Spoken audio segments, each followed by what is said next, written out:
Hi, Mish. Hi. Hi, welcome to Heartbeats of Hospitality. Thank you for joining me today. Thank you so much for having me. It's my pleasure. Um, well, I'm going to be asking you the 5 questions for this interview. And the first question would be, what do you do and how long have you worked in hospitality? Perfect. So I own a management business. It's an Airbnb management business. So I've been in this industry for about 2 years. Mhm. So what I do is that I manage other people's properties. So I started with my own home when I started 2 years ago. Mhm. And it just went so well that I decided to just do it with other places, but none of these places, they belong to me. It's really other people's properties, so I'm just a manager, but I created a business out of it, and Mhm. I'm really happy. It's going super well. I have more than like 8 places right now. So yeah, I do that in my area. So I'm from Canada, Ontario, in a little town called Hawkesbury. It's Oh, an hour from Montreal and an hour from Ottawa. Yeah. that sounds really exciting. I think I mentioned to you before that as a hotelier myself, I avoid staying in hotels for my holidays and I stay in Airbnbs. So I think I know who to look for when I go to Canada. Yeah. Well, right now I'm only located where in my region, kind Yeah. of, but you never know. Maybe in a couple of years, or maybe even next year, I'll be having a lot more in other regions. But yeah, I've been only concentrated on my region now because I'm still small. But once I'm gonna get a little bit bigger, for sure. Yeah, I would love to expand. That's fantastic. Airbnb is actually a very new type of hospitality business that came in maybe in the last 5 years. So, what drew you into hospitality in the first place? I know you started with your own home, but what drew you into this business apart from, you know, doing this for your own home and feeling successful about it and expanding? Is there any other aspects of it? Well, to be honest, I never thought I would go into that industry ever. It was brought up to me because I had went to a conference at one point. It was a business event. It was kind of an afternoon in Ottawa, and I didn't even know what I was going to go and look for. And these people were presenting this kind of program that was about like Airbnb management, Mhm. and I had never even heard about Airbnb, by the way. Like from where we come from, Airbnb was not popular. It's still not all that popular. It's kind of me that brought it to my region, really, because we're not in the city. It was like we're not really aware of everything that's going on because it's a really small community, right? Mhm. So I wasn't even aware that it existed. Seriously, I never used it to travel because I didn't really travel a lot. And I was just not aware that Airbnb existed. So, anyways, when I saw that conference, I said, oh my God, this is so amazing. Like, just the concept of it was so cool. And right away, I really liked the fact that it was about helping people, helping people being in more of a practical place than maybe in a hotel where people can feel more at home. And I wanted to start it in another uh, kind of city on the Quebec side, but then accidentally, and that wasn't even planned. Like I thought I would have done that like down the road. I didn't think I would do it so soon, but unfortunately, but not unfortunately, because now today I'm happy with this. But I got separated with my ex-husband really really suddenly, and I was left kind of like in my home with 3 rooms with nothing to do. I had no kids, right? So I needed to pay the mortgage, and I needed to come up with a solution right away. And I took the program that they were offering back then. I had taken it because I wanted to do it eventually, but I never thought I would do it so quickly. And so once I wasn't kind of like that mess, I said, okay, I have to find a solution right away. And that's why I put my house on Airbnb, because I said, let's do it, let's try it. And it worked out really well. And I never thought I would have loved that industry so much. Like, I love to be a host. I love to I love to I don't greet the guest all the time because it's self check-ins, but it does happen sometimes. But even just communicating with the guests constantly and dealing with them, it's a pleasure. And yeah, I wouldn't see myself in anything else today because I love it so much. It's just, there's just something about helping out people, finding a really comfortable place to stay and private stay a place to stay as well. And you know what, cheaper too, right? Because it's not everybody that wants to pay really expensive fees for hotels, and Airbnbs are always cheaper than hotels, well, most of them anyways. So no, I find the hosting part of it very very I'm a people's person, right? So I connect with so many people from all around the world, and not just travelers and tourism, but I also help out workers. So in this industry, what's fun is there's a lot of variety of people that you can accommodate, and I'm really helping out a lot of workers. So people that come from outside that need to work in my city or in my town, they don't want to go in a hotel and spend like 2 weeks to, sometimes people are there for like 6 months. They rather go into a an entire unit where there's like 2 rooms or even 3 rooms and a kitchen, right? And even a backyard and a barbecue. They feel a lot more at home. So I really, and I didn't know that that would work with workers, but my workers are the, like my clientele that works almost the most where I come from. So I love helping out workers. It's just, it's a pleasure for me because I know that I'm giving them so much kind of like relief of just, you know, they're not in their place, like they're not in their town, their hometown. They stop working wherever they go, and when they're done working, they don't feel like going in a hotel and still not feeling at home, you know. So yeah, that's what I found the most fun of all of it. That's fantastic. You know, Mish, the thing is, I trained hoteliers for a long time, and a lot of times we talk about people who go for work, and these people actually stay in hotels because, you know, the companies might have put them up there.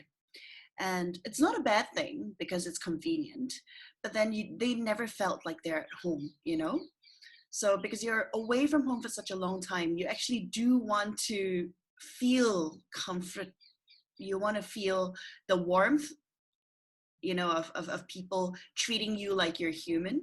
And I think Mm-hmm. maybe this is something more organic for them as well, staying in an Airbnb because they're self-sufficient, but also like with a host like you who is, you know, a people's person, you would pop in or you could check in on them and they feel like there's family around.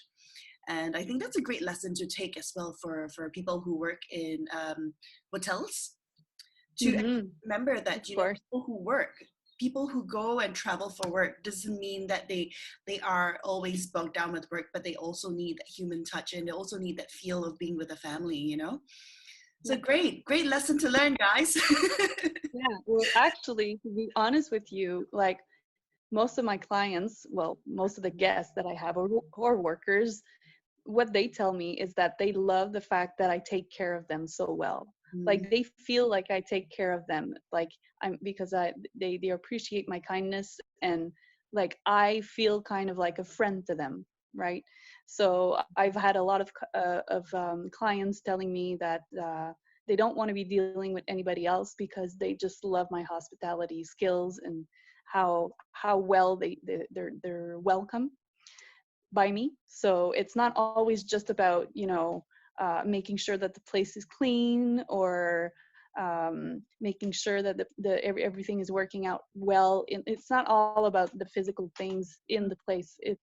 It has to do a lot with how you're welcomed and how quickly that you respond to your guests and you accommodate them. If there's the smallest thing that goes wrong somewhere, I'm quick to go and fix it or ask to be for it to be fixed. You know, I like to be on top of things with my clients because I believe that uh, the clients are the most important thing when it comes to this industry, any business per se. If you treat your clients really well, they will appreciate you and they will come back and they will become your friends. That's so good. So, so good. Thank you so much for sharing that nugget of wisdom, Mish.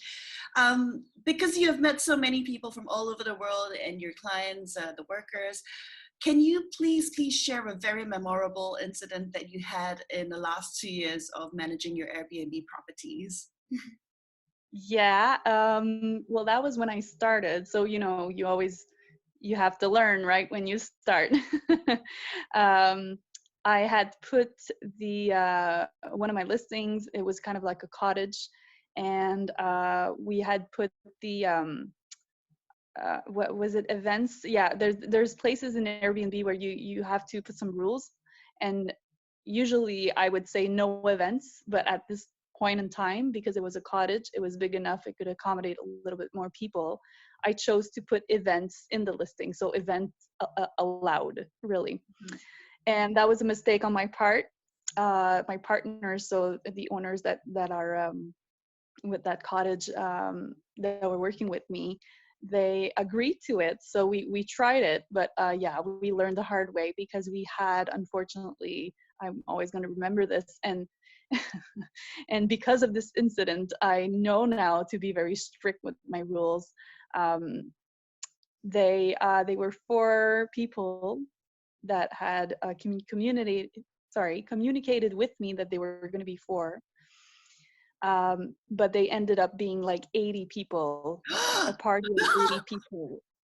Oh Yeah, my and God. the cops showed up and everything. And the worst of it is that my phone had died, and it didn't get charged before like in the middle of the night, and I fell asleep, so I never had the call that there was a party there. Anyways, it was a really big misunderstanding and a very big mess, in the sense that nothing was stolen or anything like that, but there was so much, oh my god, there was garbage everywhere. Like, they didn't respect the property per se, and they Mhm. did break some things that were outside. Mhm. Yeah, that wasn't really fun, but Mhm. it did show me that it's really important to be clear in communication with the guests, and especially if they're telling you, hi, we want to come, and it's my birthday and we want to have a little bit of a party, is it allowed? And just to be very clear. So from that on, nothing really happened after that. I've been very lucky in the last 2 years, to be honest with you. I think there's only two things that happened in those 2 years. Mhm. And the other thing that might have happened was that I unfortunately had a guest that came that was an escort, Mhm. and we were not aware of it. And she used our Airbnb to do her services, kind of. And yeah, and she had stolen some things too and everything. But yeah, so we learn.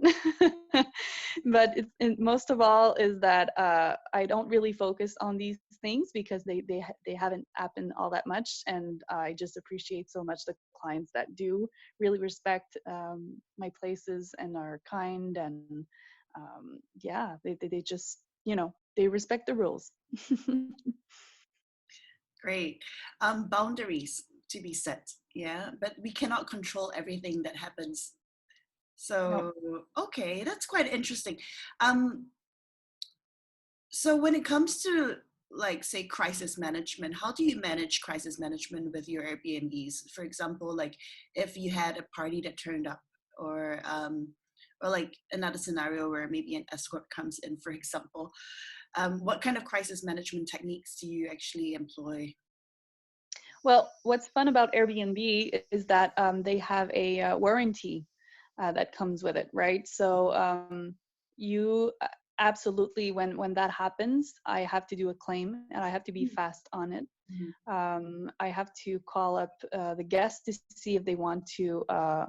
I'm gonna have to do a claim with them first before Airbnb gets involved. Mhm. And if they don't cooperate, I have to go through Airbnb. It's a long process, but at the same time, I've been pretty cool with it, in the sense that they are so well organized that we know exactly how to uh, go about things when something like that happens. But yeah, like you said, it's really out of our control sometimes. Even so, there's growing pains, right? So even if there are things that are happening, if you're not responding quickly enough, Airbnb is not going to help you. So I had to learn that also the hard way, where I only have 24 hours to do a claim, so that Airbnb helps me out. If I don't do it in 24 hours, I have no help. But the ways that it happened, I was pretty cool about it. I didn't freak out. And I stayed positive in the sense that I always, like I said, I focus only on what has been going really well in the last 2 years. And I don't focus on what has gone super not well. And to be honest, like, I love having that attitude, because if I would only think about the two biggest things that happened in those 2 years, I would have stopped doing Airbnb a long time ago, you know? So it's to have faith, I guess, trust in yourself, and just, you learn from your mistakes, and it's not the end of the world. We were all students, right? Really, in our business. When we start a business, we have a lot to learn. So it's growing pains, really.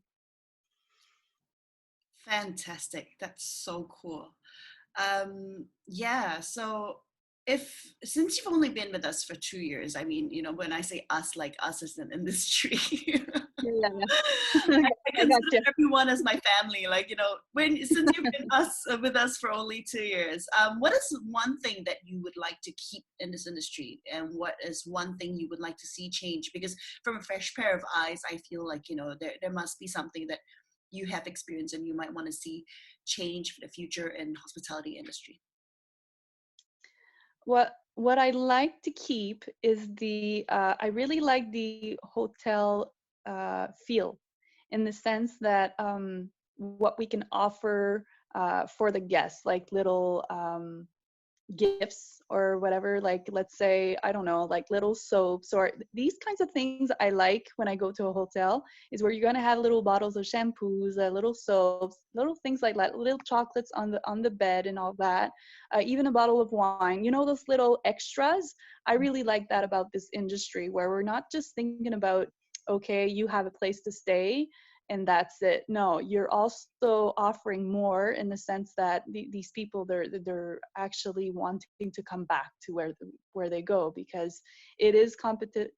There's a lot of competition, so you want to stand out from the rest, right? So I really like that from the hotel industry, where, and it's always different in every hotel or every Airbnb you go, you're always getting that little extra different. And when you don't get it, it really sucks, to be honest. Like, to me, it matters. It matters. Those little things are just like touches, right? And they're touches from the host, and that's what defines you, or defines your place, actually. Mhm. So I would keep that. I really like that about this industry. It's the extras, always the extra touches, personal touches that you can do for your guests. Um, the other thing was what was the other, sorry, the other question? Like to change, but before we go to Mhm. changes, Yeah, I yeah. want to ask you something about the thing that you want to keep. So I do agree that the little touches actually make a lot of difference into like a feel. It gives you an identity of a place.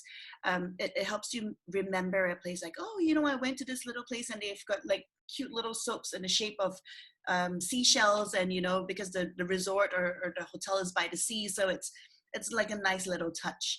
um, do you think that it has to be a big thing? Like, does it always have to be like a big bottle of wine, or just like, something small and small with personality? No, actually, I don't think that it always has to be something big. I think Mhm, that it has to be something that's probably constant. That would be nice. mhm, But it can be anything from offering some coffee mhm, to tea, just little basket and putting little tea things in it, or chocolates, or even caramels. There's one of my Airbnbs that we offer caramels just in like a little pot. It's stupid, but people, they love it. Yeah, no, it doesn't have to be a big thing. I mean, when you're up and giving bigger gifts, of course, it's a little bit more expenses. So when you have more expenses, you have to put up the price. So if I would be giving away a lot of bottle of wines, well, of course, my place would be a little bit more luxurious. That's what I think, anyways. You go with what you kind of have. Mm-hmm. And you just make sure that it's well presented. I think the presentations of things are pretty, I believe that that's what matters mostly. Mm-hmm. And the intention as well, I believe as well. Yeah. Yeah. Yeah. Yes, the intention behind it. Mm. Yeah. Awesome. Okay. So the next part was, what is one thing you would like to change for the future of hospitality? Well, I am seeing that it is an issue for workers, to be honest, where they don't have places to go, and they don't want to be too much in the hotels. I would love for this industry to come up with a way, and if I could do it, I would do it, but I'm not technology um, wise enough. Just to create kind of like a platform just for the workers. So these places would only be for workers, for the companies that have to place their people in, because usually it's not the workers per se that have to look for Airbnbs. It's mostly the company that are looking for places to put their men in. So it's going to be like the human resources or something like that from the company that do that work. And I believe that if we could have something that's very, unless it already exists and I'm not aware of it, I'm not sure, but if we could have like one big platform that could be all kind of like kind of Airbnbs that are all on the same platform in different regions to say, hey, workers, these are excellent places for you guys when you come down to work and you don't want to be in a hotel. I would change that because I think it would be easier for these companies to not be scattered everywhere, and they just have one place to go look for and they can find it right away. Mm-hmm. Mm-hmm. Okay. Based on my experience, maybe is something I could share with you as well. Companies do have a platform. However, I would have to say that this platform is actually affiliated to another platform that we usually use for our leisure travels. But then most of the listings in there, they are all hotel listings. So wouldn't it be nice if they could Okay. all, like, congregate in one place where Airbnb listings or like bed and Yeah, breakfast listings and hotel listings are all yeah, put together in one, I agree. like a Yeah, holistic platform for business travelers. Because on yeah. Airbnb as well, you could expense your travels under your business. You could Hmm. actually choose the option for business, but then they do not have like business friendly sites. So they could have like Yeah. a different site. Maybe you should raise this up to Airbnb. Maybe Yeah. as a little partner, Yeah, they would say, who's that little Mish from that little town? Yes, but she's open-minded to changes, which Yeah, is great, yeah. you know. Okay, that's fantastic. Yeah, I do think, because the world is getting smaller because of air travel, and that makes the world smaller, and everybody can work anywhere. We have digital nomads, we have workers who go anywhere in the world to work. And I think this is also one of the biggest part of travel industry, where Mm. people travel a lot for work. So Yes, yeah, yes, they do. good initiative, Mish. I please go ahead and go and write to Airbnb. They will take your suggestion most likely. Okay. Okay. Coming down to my favorite question of all, that will be, what is your one word core value that you emulate every day in your life and your work, that keeps you going in your business? I would have to say kindness. Would you Yeah, like to kindness. explain a little? Kindness is yeah, kindness is a big thing. I don't believe in this thing where they say, the client is always right. I believe that kindness is very important. As much as it's important for me to have kindness for my guests, I do expect kindness from them also, and I will not be working with anybody who has no kindness. So yeah, kindness goes a long way, and I mean, you treat the people how you want to be treated always. So you treat them as friends. Mhm. That's what it is. I don't have a big difference in my personal lifestyle and in my business lifestyle, because I just am the same person either way. You know, I don't boast my ego because I'm a businesswoman, and I don't become angry when I have personal things. I don't mix that in business either. I mean, for me, it's really all about kindness to one another, and understanding also. But I would say kindness is the biggest value for me. Yeah. Thank you so much for sharing that. I like that tit for tat kind of thing, you know, where you give and you get. Yes. So it's actually a really nice exchange of, the word I want to use is not really power, but it is an exchange of energy, isn't it? Like, Mm-hmm. yes, Yes, of a course. fair exchange of Yeah. energy. It's great. And I mean, if you don't have that and you don't stick to that value, well, to me, anyways, like you're going to be attracting people that you're not going to be wanting to work with. And you're also going to be attracting guests that you don't want to accommodate. So it's really important to stay positive, I believe, in this industry, and know that there are always going to be clients for you, but you do not have to minimize yourself for anybody, Mm-hmm. and you have to know your own value. Like I've seen too many people, you know, lower their price a lot and a lot and a lot just to accommodate people that don't, that always want to negotiate with you. And at a certain point, you need to know your own value. And yeah, there's a limit into negotiating, I believe, in the on our side and also on the guest side. So that comes into kindness as well, I believe. So, and you know, rudeness. And in this industry, the thing is that we are going to have reviews. So the guests will do their critics on us, and we do the same thing. So there's a really great mutual respect, I believe, with Airbnb, and I'm thinking with the hotel industry also, it's the same thing. There's reviews, you know. So what I like about it is that people, they know to respect in order to be respected. Mm-hmm. So they are going to be pretty kind, and the ones that are not kind, you know, it's okay, you don't want to have them back anyways.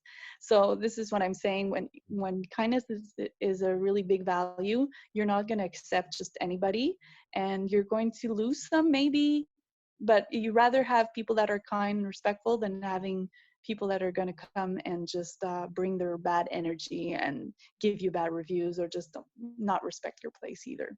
Mm-hmm. Yeah. Great. Thank you so much for your time, Mish. This has been an amazing talk with you. It's been an amazing chat. And, you know, I'm in Singapore, you're in Canada, we're like 12 hours difference. And Yeah, thank you so much for so making far time away. for me. I appreciate Yes. it. So I hope, you know, that we'll get to discuss this a little bit more, and maybe we'll have more Airbnb managers or people who own Airbnbs, you know, Yeah. listings and stuff like that. And then we can come together and have a chat together one day. Okay? Well, yeah, thank you so much. I really, you know what, it's really fun to have opportunities like that to speak about our business, because it's not everywhere that we can, like people, I'm a small business, you know, so it's not everybody that knows what I do, and I love to do what I do. And I hope to inspire also people to just start up their own kind of business like that, like hospitality business. And you know, there's a lot of information also on the internet that you can check out Yeah. on this kind of business, and it's a really beautiful business, and it brings a lot of freedom as well. Mhm. So yeah, it's cool. Right. Thank you so much. Well, you have a lovely Thank evening. you. Okay? Thank you. Thank you. Thank you. You too. Pleasure.